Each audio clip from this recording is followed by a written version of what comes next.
नमस्कार दोस्तों, only super quiz YouTube channel में आपका हार्दिक स्वागत है। हमने पिछली वीडियो में ईडियम फ्रेजेस पढ़े थे। ईडियम फ्रेजेस बहुत ज़्यादा हो गए थे, मतलब ज़्यादा नहीं हुए थे पर हो गए थे मेन। अब कुछ और बचे हुए हैं, उनको आप क्लियर कर लोगे तो आपके आगे कोई डाउट नहीं बचेगा, वो बहुत इम्पोर्टेंट है। तो आज की क्लास में हम बहुत इम्पोर्टेंट ईडियम फ्रेजेस पढ़ने जा रहे हैं। तो हम वीडियो की शुरुआत करते हैं। और उससे पहले अगर आपने हमारे only super quiz YouTube channel को सब्सक्राइब नहीं किया है तो आप सब्सक्राइब ज़रूर कीजिए, क्योंकि यहाँ पर आपको हरियाणा के mock test, Monu sir science पढ़ाते हैं, यहाँ पे कुलदीप सर करंट अफेयर्स की क्लास लेते हैं daily, Sanju sir Haryana G K पढ़ाते हैं और हिमांशु सर इंग्लिश जो आप अभी पढ़ रहे हैं। तो अगर आपको इन चारों सब्जेक्ट्स में मास्टर बनना है, आपको चारों सब्जेक्ट समझने हैं तो हमारे चैनल को सब्सक्राइब करें। और अगर ईडियम फ्रेजेस समझ में आ जाएँ तो लाइक ज़रूर करें। तो हम क्लास की शुरुआत करते हैं पहले ईडियम फ्रेज के साथ। आज थोड़ा चेंजमेंट किया गया है क्लास में। पहले है ना, आप कमेंट में आंसर लिखोगे, आपके पास 20 सेकंड्स रहेंगे। आज टाइम बढ़ा दिया गया है, आपके पास 20 सेकंड्स रहेंगे। अगर आपको आंसर आता है तो आप कमेंट में फटाफट लिखिएगा, नहीं आता तो आप भी 20 सेकंड वेट कीजिएगा, फिर मैं आपको समझाऊँगा और फिर आंसर भी बता दूंगा। ठीक है, तो क्लास की शुरुआत करते हैं। तो पहला इडियम फ्रेज है बर्न दी मिडनाइट ऑयल। बर्न दी मिडनाइट ऑयल, मैंने आपको ट्रिक भी बता दी थी कि इडियम फ्रेज कैसे सॉल्व करते हैं। पहले तो आप इसकी हिंदी बनाइए, फिर से बता देता हूँ वो ट्रिक। हिंदी बनाओ फिर सोचो, ठीक है। दो ही काम करने हैं आपको, हिंदी बनाओ और उसके बारे में सोचो, आपका आंसर आ जाएगा। तो अगर आपको इसके बारे में पता है, इसका आंसर पता है, तो आपके पास 20 सेकेंड्स हैं। आप इसका आंसर कमेंट में लिख सकते हैं या चैट बॉक्स में भी लिख सकते हैं, ठीक है। तो आपकी 20 सेकंड स्टार्ट हो चुके हैं। बर्न दी मिडनाइट ऑयल, हिंदी बना लीजिए इसकी। मैं इस आंसर नहीं बताऊंगा, बस हिंदी बना रहा हूँ। बर्न जलाना, मिडनाइट ऑयल, मिडनाइट ऑयल देर रात तक तेल जलाना। ये मिडनाइट ऑयल है, इसको जलाना। तो आपके 20 सेकंड्स ख़त्म होते हैं। अब सोचिए इसके बारे में। ये देर रात तक तेल जला रही है, मतलब ये पढ़ रही है, ये लड़की यहाँ पे पढ़ रही है, मतलब ये देर रात तक पढ़ती है। तो इसकी हिंदी भी यही बनेगी कि देर रात तक मेहनत करना। बर्न द मिडनाइट ऑयल, देर रात तक मेहनत करना। ठीक है, समझ में आ गया? इजी था ये तो। बर्न द मिडनाइट ऑयल, देर रात तक मेहनत करना। अगर आपको कहीं पे ये इडियम फ्रेजेस दिख जाए तो आपको ये पिक्चर माइंड में लानी है कि ये लड़की थी, ये पढ़ रही थी, ये देर रात तक तेल जला रही थी। ठीक है, आगे बढ़ते हैं। Chicken hurted, chicken hurted, chicken हम मुर्गे को कहते हैं। अभी ये पकाया हुआ नहीं, बिना वैसे पकाया हुआ, जिंदा है। चिकन हर्टेड, चिकन यानी मुर्गा। पहले आप 20 सेकंड्स आपके पास, आप इसका आंसर दीजिए। सभी बच्चे आंसर करेंगे, जिसको आता है वो तो ज़रूर करेगा, कोई चुपचाप नहीं बैठे रहेगा, ताकि सभी को पता चले और हमें भी पता चले कौन कौन बच्चा पढ़ता है। तो आपके पास सिर्फ 5 सेकंड्स हैं। तो चिकन हर्टेड, अब इसकी हिंदी बनाइए। चिकन यानी मुर्गा। अब आपने देखा होगा मुर्गा बहुत डरा हुआ होता है, वो बहुत डरपोक होता है। और हर्टेड दिल वाला, यानी मुर्गे जैसे दिल वाला। अब जो मुर्गा तो खुद डरा हुआ है, यानी डरे दिल वाला। डरे दिल वाला कौन होगा? कायर ही होगा। तो इसकी हिंदी बनेगी कायर। चिकन हर्टेड, कायर। ठीक है, आगे समझ में? चिकन डरा हुआ, हर्टेड दिल वाला, डरे हुए दिल वाला, कायर। आ गया समझ में? समझ में आ रहा है तो लाइक ज़रूर करें। अगले पे चलते हैं। अगला है Coke and bull story. Coke and bull story. अब कोक का मतलब भी मुर्गा ही होता है और बुल का मतलब बैल, स्टोरी कहानी। अगर आपको इसका आंसर पता है तो आपके पास 20 सेकंड्स हैं। आप इसका आंसर लिख सकते हैं कमेंट बॉक्स में, चैट बॉक्स में भी लिख सकते हैं आप। सभी बच्चे आंसर करेंगे। Coke and bull story. Coke यानी मुर्गा, बैल, बैल मतलब बुल मानी बैल, स्टोरी में यानी कहानी। तो इसकी हिंदी तो बना ली, यानी कोक एंड बुल स्टोरी, मुर्गे और बैल की कहानी। अब इस इमेज को देखिए, ये आदमी है ना मुर्गे और बैल की कहानियाँ सोच रहा है, ये मन मन में सोच रहा है, यानी ये अपने मन में ही मुर्गे और बैल की कहानियाँ सोच रहा है। तो ये क्या हुआ? तो ये हुआ मन गढ़ंत कहानियाँ, यानी ये अपने मन में ही घड़ रहा है कहानियाँ, अपने मन से ही बना रहा है ये कहानियाँ, कोक एंड बुल स्टोरी। तो कोक एंड बुल स्टोरी का मतलब होता है मन गढ़ंत कहानियाँ, यानी जो खुद के द्वारा बनाई गई हों, बढ़ा चढ़ाकर कोई कहानियाँ बताई नहीं गई हो। समझ में आ गया? कोक एंड बुल स्टोरी यानी मन गढ़ंत कहानियाँ जो मन में ही गढ़ी गई हों, उन्हें बढ़ा चढ़ाकर वर्णन किया गया हो, उन्हें हम कोक एंड बुल स्टोरी कहते हैं। आगे बढ़ते हैं। Cry over spilled milk, cry over spilled milk. Cry, अब आपके पास 20 सेकेंड है, जिनको आता है वो कमेंट में लिखेंगे, जिनको नहीं आता वो वीडियो को ध्यान से देखेंगे। मैं हिंदी बता देता हूँ अभी। क्राई, क्राई यानी रोना या पछताना, ओवर के ऊपर, स्पिल्ड यानी बिखरा हुआ, मिल्क दूध, बिखरे हुए दूध के ऊपर रोना, यानी जो दूध बिखर चुका है उसके बाद उसे देखकर रोना, देखकर या उसके ऊपर। ये हिंदी तो बन गई, लेकिन अब इसके बारे में सोचे क्या? जिन बच्चों ने आंसर दे दिया बहुत बढ़िया, जिन्होंने नहीं दिया वो भी बहुत बढ़िया, आप इसमें सीख जाएंगे आज। तो अब आपने सुना होगा कि अब पछताए होत क्या जब चिड़िया चुग गई खेत, हिंदी में सुना होगा। ऐसे ही इंग्लिश में इसे कहते हैं क्राई ओवर स्पिल्ड मिल्क, मतलब जो दूध बिखर चुका है उसे देखकर अब रोना क्या, अब ये दूध तो बिखर चुका, अब वापस तो नहीं आएगा, तो ये बिल्ली इसे देखकर रो रही है, ये गलत है। इसमें लिख भी रखा है don't cry over spilled milk, यानी बिखरे हुए दूध पर मत रो, या अब पछताए होत क्या जब चिड़िया चुग गई खेत, जो काम हो चुका अब उसके ऊपर क्या पछताना। तो इसकी हिंदी बनेगी व्यर्थ पछताना, ये बेकार में ही पछता रही है, अब दूध वापस तो नहीं आएगा, नहीं आएगा दूध वापस, तो क्राई ओवर स्पिल्ड मिल्क, व्यर्थ पछताना। आ गया समझ में? इसमें इंग्लिश में बहुत सारे मुहावरे होते हैं, बहुत सारे इडियम होते हैं जो हिंदी के मुहावरों से मिलते हैं, आज उन्हीं में से कुछ होंगे। ये समझ में आ गया तो लाइक करें। आगे बढ़ते हैं। और आपको इस इडियम फ्रेजेस की पीडीएफ चाहिए तो नीचे डिस्क्रिप्शन में इस पीडीएफ की लिंक दे रखी है, आप वहाँ से इसे डाउनलोड कर सकते हैं। आगे बढ़ते हैं। फिश आउट ऑफ वाटर, आगे है फिश आउट ऑफ वाटर। जिनको पता है वो कमेंट में लिखें, जिनको नहीं पता है मैं उनको हिंदी बता देता हूँ। पहले आपके पास 20 सेकेंड्स है, जिनको पता है वो आंसर लिखिए कमेंट में, सभी लिखिए जिनको पता है।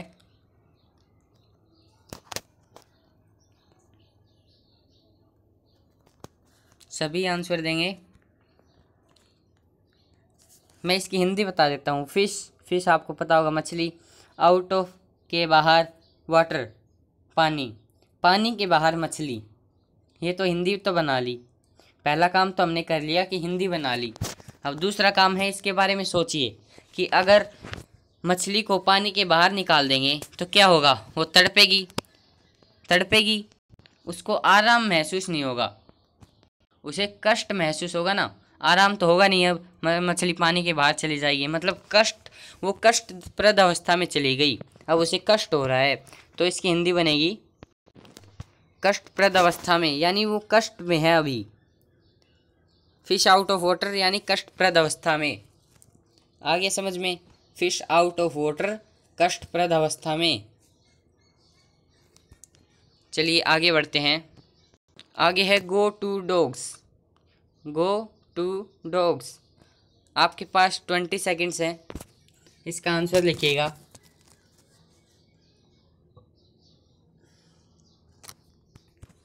अगर आपको आता है तो इसका आंसर लिखिए, नहीं आता है तो वीडियो देखिए। अगर आपको ये समझ में आ रहे हैं तो लाइक करिए। तो अब इसकी हिंदी बनी है go to dogs, go to dogs यानी कुत्ते के पास जाओ, जाना, गो का मतलब जाना, डॉग्स कुत्ते, कुत्ता, हाँ कुत्ते, तो डॉग्स कुत्ते के पास जाना या कुत्ते को जाना। तो हम ऐसा कब बोलते हैं?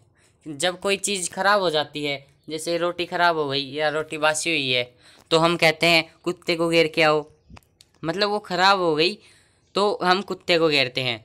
तो कोई चीज़ खराब हो जाती है तो हम कुत्ते को घेरते हैं, तो इसका मतलब होगा खराब होना या व्यर्थ होना।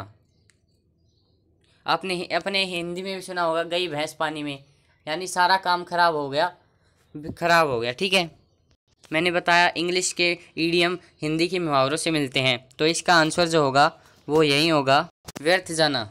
कोई चीज़ कुत्ते के पास है मतलब वो व्यर्थ ही होगी। आ गया समझ में? गो टू डॉग्स, व्यर्थ जाना। ठीक है, आगे बढ़ते हैं। Hand and glove with, hand and glove with. आपके पास 20 सेकेंड्स हैं, इसका आंसर लिखिए जिनको पता है। आपके पास 20 सेकेंड्स हैं।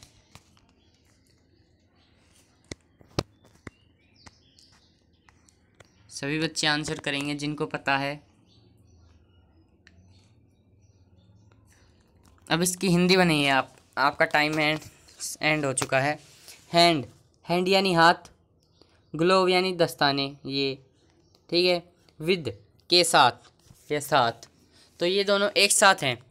अब आपने देखा होगा कि ये हमारी बहुत मदद करते हैं। अगर ये रबर के हैं तो हमें इलेक्ट्रिसिटी से बचाते हैं, और वैसे भी हमारी बहुत मदद करते हैं, ये हमें इन्फेक्शन से बचाते हैं। बहुत सारे जो वो होते हैं डिटेक्टिव, वो ग्लोव का यूज करते हैं। मतलब ये हैंड एंड ग्लोव, अब हाथ और दस्ताने साथ साथ हैं, मतलब वो एक दूसरे का सहयोग करते हैं। हाथ और दस्ताने एक दूसरे का सहयोग करते हैं, वो दोनों एक साथ रहते हैं। तो इसकी हिंदी जो बनेगी वो यही बनेगी, सहयोग से। ये दोनों एक दूसरे का सहयोग करते हैं। हाथ, अगर इसमें हाथ ना हो तो ये कोई काम का नहीं है, लेकिन अगर ग्लोव ना हो तो हाथ कोई काम का नहीं है। मतलब हाथ काम का तो है पर आपको इलेक्ट्रिसिटी से नहीं बचा पाएगा, इसलिए ये दोनों एक दूसरे का सहयोग करते हैं। तो इसकी हिंदी बनेगी सहयोग से, हैंड एंड ग्लोव विद, यानी सहयोग से। आगे समझ में? आगे बढ़ते हैं। कैंगरूज कोट, कैंगरूज कोट, इसको कई बच्चे कंगारू भी बोलते हैं, पर इंग्लिश में इसको कैंगरू बोलते हैं।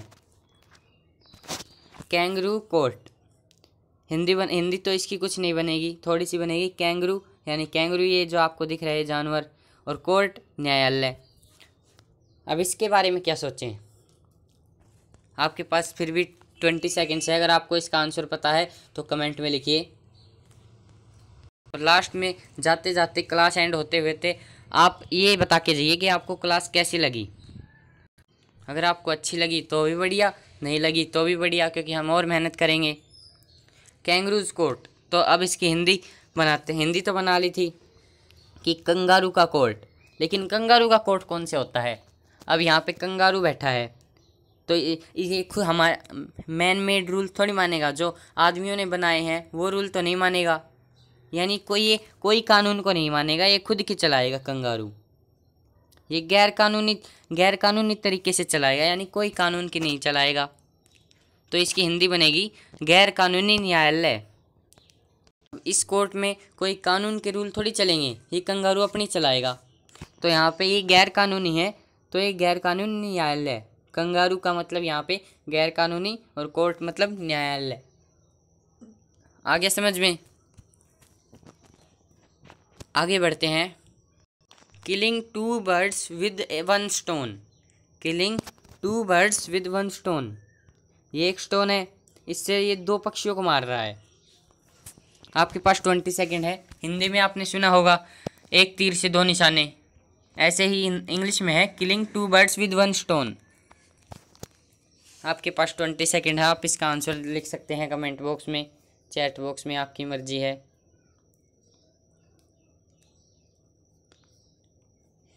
आंसर करिए जिनको पता है।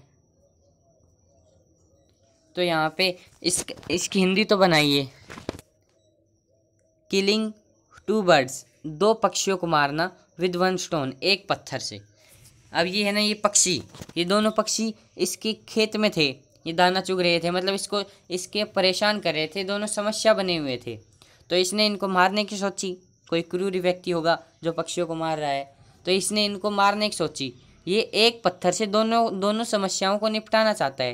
ये दोनों समस्या बने हुए हैं तो इनको निपटाना चाहता है। तो इसकी हिंदी यही बनेगी, एक काम करके 2 समस्याओं से निपटना। अब ये एक पत्थर मारेगा और दोनों मर जाएंगे, मरे ना भी मरे पर एक काम करके दो समस्याओं से निपटना।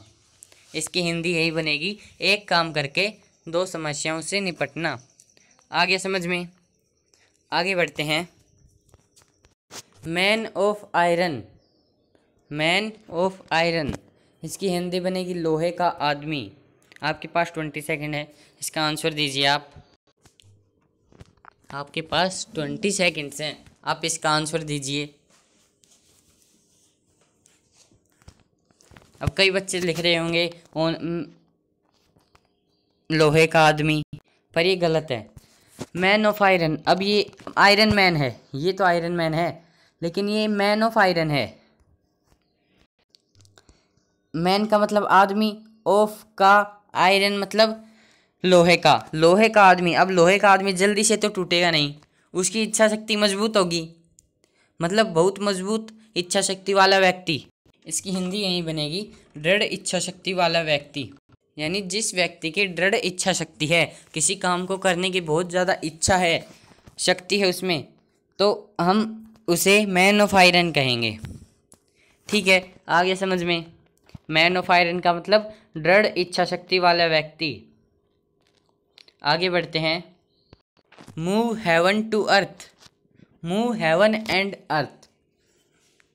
मूव मतलब हिलाना, हेवन आकाश या आकाश कह सकते हैं आप, एंड और अर्थ, अर्थ धरती, यानी आकाश धरती एक करना। अब आपने हिंदी में देखा होगा, हिंदी में सुना होगा आकाश पाताल एक करना, सुना है आकाश पाताल एक करना। यही इंग्लिश में है मूव हेवन एंड अर्थ, यानी आकाश पाताल एक करना। कई बच्चे बहुत ज़्यादा मेहनत करते हैं, तो वो क्या करते हैं, मूव हेवन एंड अर्थ, यानी वो आकाश पाताल एक कर देते हैं। आगे समझ में, आगे बढ़ते हैं। Quarrel with one's bread and butter, अब मैंने इसका आंसर दे रखा है क्योंकि इसमें ज़्यादा समझाने वाली बात नहीं है। क्वेरल का मतलब होता है लड़ाई, विद के साथ, वंज मतलब खुद का, bread and butter, bread and butter ये एक इडियम फ्रेजेज है जिसका मतलब होता है रोजी रोटी। तो अपनी रोजी रोटी के साथ लड़ाई करना, इसकी हिंदी तो बना ली। अब इसके बारे में सोचे क्या, अब इसकी हिंदी सीधी बनेगी, मतलब इसका मीनिंग होगा जहाँ से रोजी रोटी मिलती है वहाँ के वरिष्ठ अधिकारी से लड़ना। यानी आप कोई मान लीजिए आप ऑफिस में हो और आप वहीं के बॉस से लड़ाई करते हो, तो आप क्या कर रहे हो, quarrel with one's bread and butter. ठीक है, आगे समझ में, आगे बढ़ते हैं। Read between the lines, read between the lines, आपके पास 20 सेकेंड्स है, आप इसका आंसर कमेंट में लिखिए। रीड बिटवीन द लाइन्स, लिखिए इसका आंसर आप। रीड बिटवीन द लाइन्स, अब हिंदी बनेगी आप इसकी, रीड यानी पढ़ना, बिटवीन के बीच में, द लाइन्स यानी लाइन्स के बीच में पढ़ना। हिंदी तो बनानी, लाइन्स के बीच में पढ़ना। अब इसके बारे में सोचिए, मान लीजिए ये कोई दो लाइन लिखी हुई है, ये यहाँ पे कोई दो लाइन लिखी हुई हैं, आप इनके बीच में पढ़ रहे हो, मतलब आप इन दोनों के बीच का अर्थ समझ चुके हो कि इनमें क्या कहना चाह रहा है।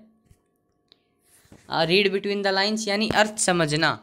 और कौन सा अर्थ, छिपा अर्थ। अब ये साफ साफ लिख थोड़ी रखा है, यहाँ पे दो लाइन है, अब इसमें कोई कुछ नहीं लिख रखा, लेकिन आप रीड बिटवीन द लाइन्स पढ़ रहे हो, यानी उनके छिपा हुआ अर्थ समझ रहे हो।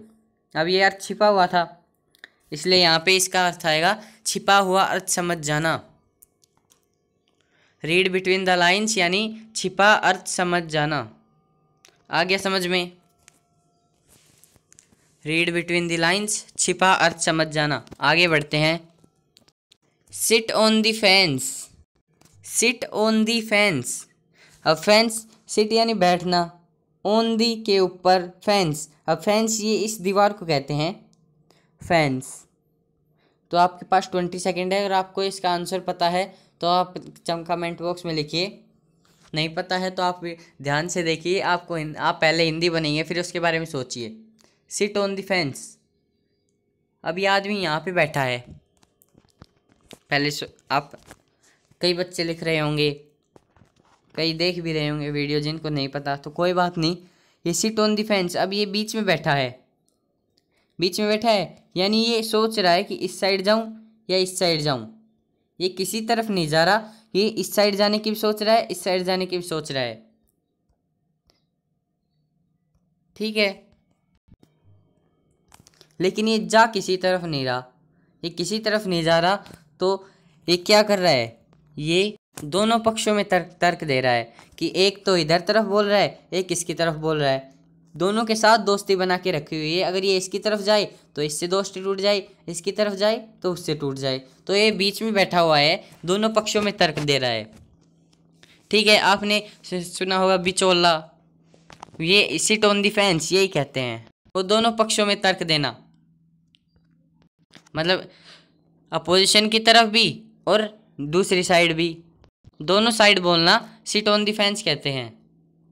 ठीक है, अब कई टीचर होते हैं, कई स्कूल वालों की साइड भी बोलते हैं और कई घर वालों की साइड भी बोलते हैं कि ये स्कूल वाले बेकार हैं कि घर वाले बेकार हैं। ऐसे टीचर होते हैं कई। सिट ऑन द फेंस यानी दोनों पक्षों में तर्क देना। आगे समझ में, आगे बढ़ते हैं। Take the bull by its horns, take the bull by its horns. आपके पास 20 सेकेंड्स हैं, इसका आंसर आप लिखिए कमेंट में। Take the bulls by its horns. तो टेक हिंदी बना लीजिए आप, टेक लेना, द बुल्स ये बैल को, बाय इट्स हॉर्न्स यानी बैल से, अब हिंदी तो इसकी ये बनेगी बैल के सींग लेना, लेकिन यहाँ पे इसमें अर्थ चेंज हो जाता है, इंग्लिश का यही चक्कर है। इसका है बैल का सीधे तरीके से सामना करना। अब मैं आपको एक ट्रिक बता देता हूँ, अगर आपको कोई खतरनाक जानवर का नाम मिल रहा है ना, तो समझ लेना कोई, वहाँ पर आप समस्या लिख सकते हो। ये बुल्स खतरनाक है, यहाँ पे आप समस्या कर सकते हो, ये कोई समस्या है, तो कोई समस्या का सीधे तरीके से सामना करना, कोई बड़ी समस्या है उसका हम सीधे तरीके से सामना करते हैं, उसे हम कहते हैं take the bulls by its horns. ये इसमें मुसीबत का सीधे तरीके से सामना करना। ठीक है, आगे समझ में, take the bulls by its horns यानी मुसीबत का सीधे तरीके से सामना करना। आगे बढ़ते हैं। वेट ब्लैंकेट, ये शायद मैंने आपको बता दिया। आपके पास 20 सेकेंड है, आप इसका आंसर कमेंट में लिखिएगा। अगर आपको समझ में आ रहे हैं तो लाइक ज़रूर करिए, आपके एक लाइक से बहुत ज़्यादा उत्साह बढ़ता है हम आपके लिए, ताकि और नई नई वीडियो बनाएं।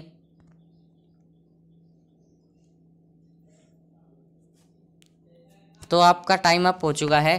अब वेट ब्लैंकेट यानी गीला कंबल, हिंदी तो बना ली गीला कंबल।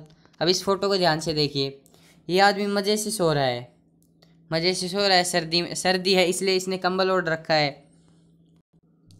अब मान लीजिए ये कंबल गीला हो जाए, एक तो इसको सर्दी ज़्यादा लगे, ऊपर से ये मज़े में सो रहा था, इसकी नींद भी बेकार हो, तो इसका मज़ा भी ख़राब हो जाए।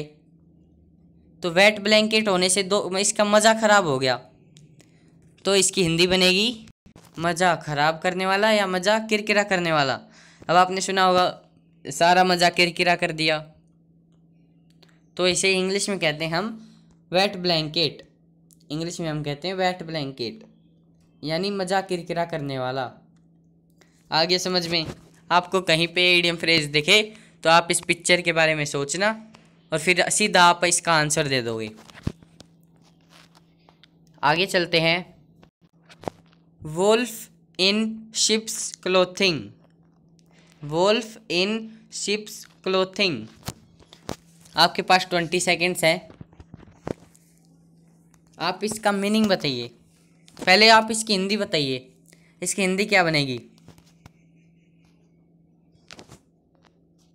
आपके पास 15 सेकेंड है, आप इसकी हिंदी बनाइए। मैं इसका मीनिंग बता देता हूँ, लेकिन कुछ बच्चों को अगर मीनिंग पता है तो मीनिंग भी बता सकते हैं वो, पर इसकी हिंदी ज़रूर बनाइए। आपके पास 5 सेकेंड है, 5 4 3 2 1। तो अब हिंदी बनाते हैं इसकी। वोल्फ यानी भेड़िया, इन में शिप्स क्लोथिंग यानी भेड़ों के कपड़े में भेड़िया, भेड़ों के कपड़े में भेड़िया। अब ये मान लीजिए आपके बहुत सारी भेड़ हैं आपके पास और उनमें एक भेड़िया है, तो भेड़िया क्या करेगा, उन सारी भेड़ों को खा जाएगा और आपको दिखेगा भी नहीं। तो ये भेड़ तो इंसान के मित्र होती हैं, लेकिन वो नहीं है, ये इंसान का मित्र नहीं होता भेड़िया। इसकी हिंदी बनेगी, मतलब इसकी हिंदी तो बना लिया आपने, अब इसका मीनिंग और देख लेते हैं। हिंदी बनाने के बाद अब आपका इस मीनिंग देख लोगे ना तो आपको बिल्कुल क्लियर हो जाएगा। यानी मित्रता जताने वाला खतरनाक आदमी। अब भेड़ तो मित्रता जताती हैं, तो ये भेड़ की कपड़ों में भेड़िया है, यानी ये मित्रता तो जता रहा है, लेकिन ये खतरनाक आदमी है, ये कुछ भी कर सकता है। वोल्फ इन शिप क्लोथिंग यानी मित्रता जताने वाला खतरनाक आदमी। आपने सुना होगा घर का वेदी लंका ढाए, उसी से ये लिया गया है, मित्रता जताने वाला खतरनाक आदमी। जो घर में रहता है मित्रता जताता है, लेकिन वो खतरनाक होता है, वो सारी बातें बता देता है, वही होता है। तो वोल्फ इन शिप्स क्लोथिंग, वोल्फ इन शिप्स क्लोथिंग। आगे समझ में, आगे बढ़ते हैं। इसकी इमेज नहीं है, एड इंसल्ट टू इंजरी। अगर आपको इसका आंसर पता है तो आप कमेंट बॉक्स में लिखिए, नहीं पता है आपके पास सिर्फ 10 सेकेंड्स हैं, क्योंकि इसकी इमेज नहीं है, मैं आपको समझा नहीं पाऊंगा, ये बस इजी है बहुत, एक बार देख लीजिए। Add insult to injury, Hindi बनी है एड जोड़ना, इंसल्ट बेइज्जती, टू इंजरी मतलब घाव में बेइज्जती जोड़ना। अब आपको कुछ याद आ रहा होगा हिंदी में ऐसा ही है, जले पर नमक छिड़कना, जले पर नमक छिड़कना, ये इंग्लिश में इसे एड इंसल्ट टू इंजरी कहते हैं। आगे समझ में, जले पर नमक छिड़कना यानी एड इंसल्ट टू इंजरी। आ गया? अगर आपको ये समझ में आ रहा है तो लाइक करें। एड इंसल्ट टू इंजरी यानी जले पर नमक छिड़कना। आगे बढ़ते हैं। चाइल्ड्स प्ले, आगे है चाइल्ड्स प्ले। ये बहुत ईजी, आप इसकी हिंदी बनाते ही इसका आंसर है, तो सभी बच्चे इसका आंसर कर सकते हैं। पहले इसकी हिंदी बनाइए, इसकी हिंदी कमेंट में लिख दीजिए। इसकी हिंदी आप कमेंट में लिखेंगे, आपके पास 20 सेकेंड है, सभी बच्चे लिखेंगे, जितने भी देख रहे हैं इस वीडियो को, सभी कमेंट में इसका आंसर लिखेंगे। आपके पास 20 सेकेंड है, ये सबसे इजी है, सभी बच्चे इसका आंसर लिखेंगे। आपके पास 8 सेकेंड है। 7 6 5 4 3 2 1। तो इसकी हिंदी बनेगी चाइल्ड्स यानी बच्चों का, प्ले यानी खेल, बस बहुत ईजी था। इसकी हिंदी बनेगी बच्चों का खेल, चाइल्ड्स प्ले बच्चों का खेल। या आपने कई बार सुना होगा ये तो बच्चों का खेल है, तो इसे इंग्लिश में हम कहते हैं चाइल्ड्स प्ले, ये बच्चों का खेल है। चाइल्ड्स प्ले यानी बच्चों का खेल। आ रहा है समझ में आ रहा है तो लाइक करें। आगे बढ़ते हैं, आगे कुछ है ही नहीं। अगर आपको ये सारे समझ में आ गए तो लाइक करें और चैनल को सब्सक्राइब ज़रूर करें। ठीक है, आज की वीडियो में बस इतना ही। धन्यवाद।